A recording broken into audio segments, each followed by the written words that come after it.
Hello friends, welcome back to my channel SRK drama explain. Friends, ये video मैं लोगों के एंटरटेनमेंट के लिए बनाती हूँ, so please watch full, share, subscribe and like this video. So दोस्तों, ये ड्रामे की एक्सप्लेनेशन का पार्ट नंबर 2 है। अगर आप इस ड्रामे को अच्छे से समझना चाहते हैं, मैंने डिस्क्रिप्शन में पार्ट 1 का लिंक मेंशन कर दिया है, आप वहाँ से देख सकते हैं। पार्ट 2 की स्टार्टिंग वहीं से होती है जहाँ पर प्रीवियस पार्ट फिनिश हुआ था। टूर अपनी छोटी बहन टॉम को समझाने की कोशिश करता है कि वो बंदा कैसे अच्छा हो सकता है जिसने दो प्यार करने वालों को अलग किया, और साथ ही टॉम से कहता है कि वो जॉय से दूर रहे, जॉय अच्छा बंदा नहीं है। अगली सीन में जॉय को दिखाया जाता है जो कि डॉक्टर वी को अपने पेरेंट्स से इंट्रोड्यूस करवा रहा था। डॉक्टर डी अपने बारे में सब कुछ बताती है। जॉय की फैमिली में डॉक्टर डी को सब एक्सेप्ट कर लेते हैं सिवाय जॉय की मॉम को। उन्हें बिल्कुल भी डॉक्टर डी पसंद नहीं आती है, इसी वजह से उनकी बातें काफ़ी कड़वी रहती है। आगे जॉय और डी दोनों किचन में लगे हुए थे क्योंकि जॉय के कहने पर भी उसकी मॉम खाना बनाने के लिए तैयार नहीं थी। तब डी अपने हाथों से खाना बना रही थी। जॉय डी से अपनी मॉम के बिहाफ में माफ़ी मांगता है और साथ ये भी कहता है कि उसकी मॉम दिल की बुरी नहीं है, बस अपनी फैमिली को लेकर के थोड़ी सी पॉजिटिव है। जॉय के जाने के बाद सर्वेंट जो कि डी से पहले भी मिल चुकी है, वो डी से कहती है, आप फिक्र मत करो, जब आप यहाँ पर बहू बनकर आओगी ना तो मैं आपको सब कुछ सिखा दूंगी कि किसको क्या पसंद है, और देखना सबसे पहले आप जॉय की मॉम का दिल जीतेंगी। जॉय डी को उसके हॉस्पिटल ड्रॉप करने के लिए आता है और गुड बाय बोल करके वहाँ से चला जाता है। लेकिन जॉय की गर्लफ्रेंड जिसने उससे ब्रेकअप कर लिया था, लेकिन आज उसे जॉय से दूर हो करके काफ़ी बुरा लग रहा था, और इन सब का जिम्मेदार वो सिर्फ और सिर्फ डी को मान रही थी। उसकी दोस्त उसे डी के बारे में बताती है कि वो यहाँ पर एज अ डॉक्टर काम करती है। लेकिन तुम मुझे ये बताओ, तुमने मुझे उस डॉक्टर की जासूसी करने के लिए क्यों कहा था? क्या कुछ गलत करने वाली हो? एम स्माइल करती है। डी जब हॉस्पिटल पहुँचती है तब नर्स उसे बताती है कि एक पेशेंट के रिलेटिव आए हुए हैं जो कि उससे मिलना चाह रहे हैं और काफ़ी भड़के हुए हैं। डी उनके पास जाती है, रिलेटिव भड़क पड़ते हैं, तुमने मुझे इतने अर्जेंट में ये कहकर बुलवाया कि मेरी पेशेंट की कंडीशन ख़राब है, और यहाँ पर आने के बाद तो मुझे पता चला कि सब कुछ ठीक है। आखिर तुमने ऐसा क्यों किया? पता है मेरी जान निकल गई थी।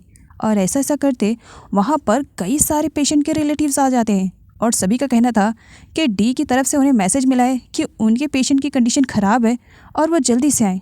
डी उनसे कहती है कि उसने ऐसा कोई भी मैसेज नहीं किया है, जबकि उन रिलेटिव्स का कहना था कि डी की ही तरफ से मैसेज आए हैं। और सारे लोग डी पर भड़क जाते हैं कि एक डॉक्टर होने के बाद भी वो अपने पेशेंट के साथ ऐसा कैसे कर सकती है। और दूर से खड़ी एम स्माइल कर रही थी क्योंकि ये सारी करामात उसी की जो थी, और वो डी के इंसल्ट के मज़े ले रही थी। टूर को भी इन सब के बारे में मालूम पड़ जाता है। टूर उस हॉस्पिटल में बहुत सारे पैसे डोनेट करता है, तो जब उसे इन सब के बारे में मालूम पड़ा तब वो डॉक्टर डी से मिलता है। डॉक्टर डी का कहना था कि उसने ऐसा कुछ भी नहीं किया है। तब टूर कहता है, अगर तुमने नहीं किया तो किसी ने तो किया ही होगा ना। डॉक्टर डी कहती है कि वो सब कुछ ठीक कर देगी।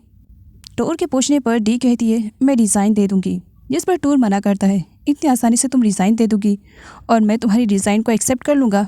तुम्हें क्या लगता है, क्या रिज़ाइन दे करके सब कुछ सॉर्ट आउट हो सकता है? देखो, अगर तुमने कुछ गलत नहीं किया है तो प्रूफ करो। टूर की बातें सुनने के बाद डॉक्टर डी टूर को देखते हुए कहती है, तो तुम मुझे बताओ मुझे क्या करना चाहिए?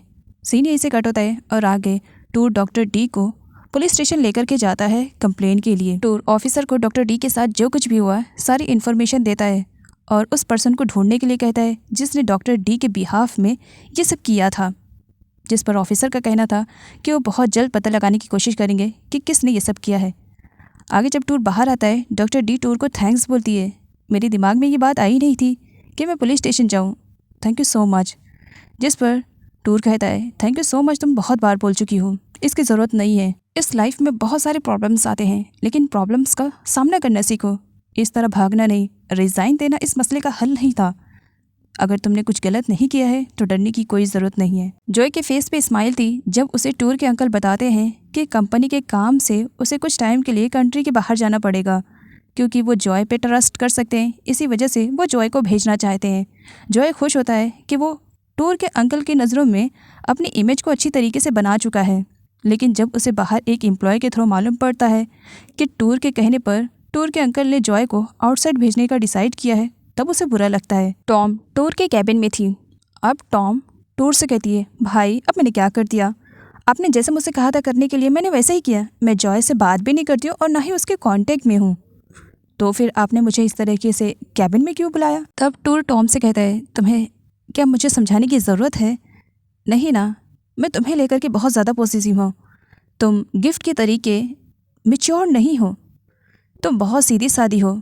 बस मैं नहीं चाहता हूँ कि तुम्हारे इस सीधे और भोलेपन का जॉय जैसे लड़के फ़ायदा उठाएं। जॉय को अब कुछ टाइम के लिए कंपनी की तरफ से आउट ऑफ सिटी जाना था, जो कि वो अपने पेरेंट्स को बताता है।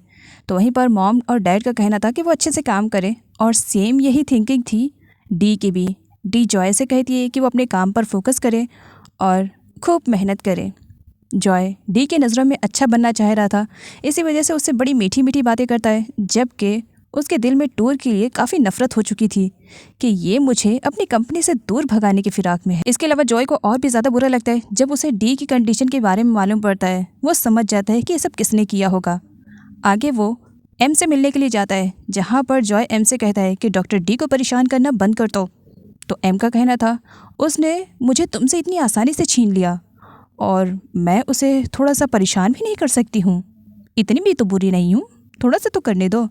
जॉय स्माइल करते हुए एम को धमकी देता है कि अगर तुमने डॉक्टर डी को परेशान करने की कोशिश की तो शायद ये वीडियो तुम्हारे काम आए, और वीडियो शो करता है जिसमें एम अपनी मॉम को देखती है।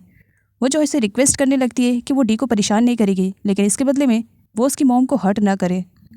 तब जॉय कहता है, तुम जितनी ज़्यादा दूर रहोगी डॉक्टर डी से, तो समझो उतनी ही दूर प्रॉब्लम्स रहेंगे तुम्हारी मॉम से। अब डिसाइड तुम्हें करना है कि तुम क्या चाहती हो। सिटी से बाहर जाने से पहले जॉय एक बार डॉक्टर डी को विजिट करने के लिए आता है।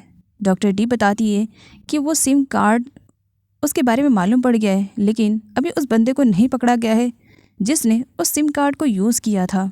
डी जॉय को बताती है कि इन सब में टूर ने उसकी हेल्प की। टूर का नाम सुनते ही जॉय को बुरा लगता है। डी के पूछने पर जॉय कहता है, एक्चुअली जब तुम मेरे सामने किसी और बंदे का नाम लेती हो तब मुझे जेलसी फील होती है। डी जॉय की तरफ देखने लगती है, हाँ क्या कह रहे हो?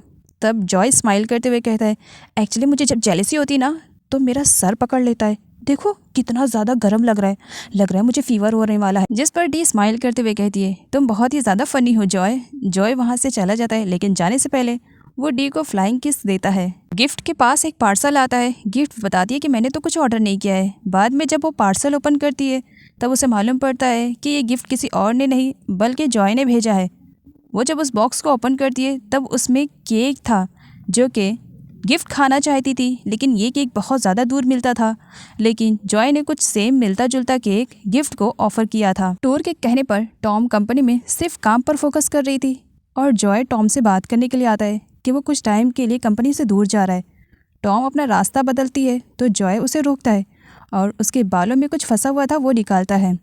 अब टॉम वहाँ से जाने वाली थी। जॉय उससे कहता है कि उसके बाल बड़े ज़्यादा सॉफ्ट हैं और वो बहुत ही ज़्यादा क्यूट है और उसकी स्माइल बहुत ज़्यादा नाइस है।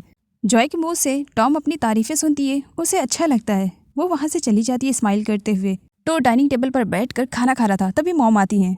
टूर, मैंने कुछ एक्स्ट्रा कुकीज़ बनाया है डॉक्टर डी के लिए, मैं देना चाहती हूँ। वो बहुत स्वीट गर्ल है, उसने मेरी हेल्प की थी, तो तुम मुझे लेकर चलोगे ना डॉक्टर डी के पास? टूर कहता है, मॉम अब आपने कह दिया तो मैं मना नहीं कर सकता हूँ, और अपनी मॉम को डॉक्टर डी के पास लेकर आता है। कुकीज़ मिलने पर डॉक्टर डी टूर की मॉम को थैंक्स बोलती हैं। मॉम कहती है कि थैंक्स की ज़रूरत नहीं है, तुमने मेरी हेल्प की थी ना, बस इसी वजह से। टूर इतने दिनों में डॉक्टर डी को अच्छे से जान और पहचान चुका था कि वो लड़की बहुत अच्छी है, दिल की बुरी नहीं है। लेकिन जॉय, वो तो एक प्ले बॉय टाइप का लड़का है। कहीं हर बार की तरह इस बार भी वो डॉक्टर डी के इमोशन के साथ खिलवाड़ तो नहीं कर रहा है। इसी वजह से टूर डॉक्टर डी को सजेस्ट करता है कि वो जॉय के पास्ट के बारे में जाने, लेकिन डॉक्टर डी का कहना था कि जॉय पर वो इतना ज़्यादा ट्रस्ट करती है कि उन्हें जॉय का पास्ट जानने की ज़रूरत नहीं है। जॉय बहुत ही अच्छा लड़का है। आगे डॉक्टर डी गिफ्ट से मिलती है। गिफ्ट जो कि उसकी बेस्ट फ्रेंड है, तो डी अपनी सारी बातें गिफ्ट से शेयर करती थी और वो टूर के भी बारे में पूछती है। तब यहाँ पर गिफ्ट बताती है कि टूर जैसा दिखता है, एक्चुअल में वो वैसा नहीं है, वो भी बहुत अच्छा है। टूर ने एक लड़की को डेट करना शुरू किया था, वो उसे बहुत ज़्यादा प्यार करता था। कम से कम 10 सालों तक तो वो एक दूसरे को डेट करते रहे, लेकिन उसके वेडिंग डे पर ही उसकी गर्लफ्रेंड ने उसे छोड़ दिया। उसके बाद क्या, फिर टूर ने कभी भी अपनी लाइफ में किसी लड़की को डेट नहीं किया, और वो जिस तरीके से तुम देख रही हो खड़ूस बनकर रहता है, लेकिन एक्चुअल में वो वैसा नहीं है, वो बहुत ही ज़्यादा नाइस है। जॉय और गिफ्ट दोनों ही कंपनी के काम के सिलसिले में बाहर आए हुए थे। बहुत ज़्यादा बारिश हो रही थी। जॉय गिफ्ट को रिसीव करने के लिए जाता है, जहाँ पर गिफ्ट ने हील को पहना हुआ था, वो सही से चल नहीं पा रही थी। इसी वजह से जॉय उसे अपने बैक साइड पर ले लेता है और उसे दूसरी कार में लाकर वो बैठाता है, क्योंकि गिफ्ट की कार ख़राब हो चुकी थी। इस बारिश की वजह से गिफ्ट पूरी तरीके से गीली हो चुकी थी, जहाँ पर जय एक केयरिंग बॉय की तरह अपनी जैकेट निकालता है और गिफ्ट के ऊपर उड़ा देता है। इसके अलावा जॉय गिफ्ट से परमिशन लेता है कि क्या वो उसके बालों को सुखा सकता है। गिफ्ट की परमिशन देने पर वो उसके बालों को भी सुखा रहा होता है और गिफ्ट उसे थैंक्स बोलती है। गिफ्ट जब होटल में पहुंचती है तब वो जॉय के ही बारे में याद कर रही थी कि कितनी अच्छी तरीके से उसने गिफ्ट को ट्रीट किया था। लेकिन सडनली उसे याद आता है कि डी का बॉयफ्रेंड है जॉय। वो ऐसा कैसे सोच सकती है। जॉय के ना रहने पर डी जॉय की मॉम को देखने के लिए आती है, जहाँ पर जॉय की मॉम का कहना था तुम्हें सिर्फ डॉक्टरी ही आती है या फिर घर के काम काज और किचन भी संभालने आता है। डी कहती है ज़्यादा नहीं, बस थोड़ा बहुत आता है। जॉय की मॉम स्माइल करने लगती है। थोड़ा बहुत दिखाओ तो ज़रा कितना थोड़ा बहुत आता है। उसके बाद क्या, डी अपने हाथों का हुनर दिखाना स्टार्ट करती है और जॉय की मॉम के लिए फूड बनाती है और टेस्ट करने के लिए कहती है। जॉय की मॉम टेस्ट करती है, उससे पहले सर्वेंट बोल पड़ती है सच में बहुत ही ज़्यादा डिलीशियस है। और जॉय की मॉम को भी काफ़ी अच्छा लगा था। तभी अचानक से उन्हें बैड न्यूज़ मिलती है कि उनके हस्बैंड की कंडीशन काफ़ी ख़राब हो गई है। डी उन्हें हॉस्पिटल में लाती है, उनका ट्रीटमेंट करती है और जॉय की मॉम को बताती है कि सब कुछ ठीक है, आप उन्हें घर ले जा सकती हैं। अब यहीं से ही जॉय की मॉम भी डी से इम्प्रेस हो जाती है कि उनके बेटे ने बहुत ही अच्छी बहू ढूंढा है। टूर अपनी मॉम को हॉस्पिटल लेकर आया था उनके हेल्थ चेकअप के लिए, जहाँ पर वो डी से मिलती हैं। मॉम डी को देखती है तो काफ़ी खुश हो जाती है और उन दोनों के बीच में काफ़ी बातें चलती है, जो देख करके जॉय की मॉम को बिल्कुल भी अच्छा नहीं लगता है। और वो जब घर आती हैं तब वो अपने बेटे को सब कुछ बताती है कि हॉस्पिटल में डी से कोई टूर नाम का बंदा मिला था और उसकी मॉम भी। मुझे उसका मिलना काफ़ी अजीब लग रहा था। उस लड़के की आंखों में मैंने कुछ तो देखा है। जब यहाँ पर जॉय को मालूम पड़ता है कि टूर और डी एक साथ थे तब उसे बुरा लगता है और वो अपनी मॉम को बताता है कि हॉस्पिटल में जिस टूर नाम के बंदे से वो मिली थी वही टूर उसका बॉस है। वैसे जॉय की लाइफ में न जाने कितनी लड़कियां आई और चली गईं, लेकिन जॉय को बिल्कुल भी फ़र्क नहीं पड़ा। लेकिन डी को खोने का फ़र्क उसके चेहरे पे साफ साफ दिखाई दे रहा था। वो डी को खोना नहीं चाह रहा था। इसी वजह से वो टॉम के पास कॉल करता है और उसे बताता है कि वो काम पूरी तरीके से फिनिश कर चुका है।